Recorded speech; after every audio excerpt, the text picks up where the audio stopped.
ប្រស្អាតនេះគេដោមករោមទៅแล้วរោមថ្មីគេមកណាបាទរោមថ្មីគេមកចិត្តពេញហើយស្អាតគីឡូ33បាទគីឡូ33សាច់មូលដូចបាល់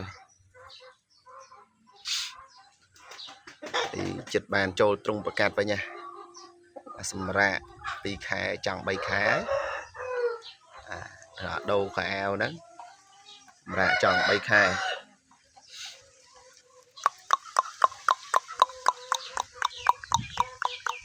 ដល់ហើយមុខសម្រាប់បងប្អូនចង់បានកូនវាបាទចង់បានកូនវាមានហើយមានធំបាទយុគ6 7ខែហើយចាំបងប្អូនចង់បានតំណងមកលេខទូរស័ព្ទខ្ញុំ07 24 25 30គុណ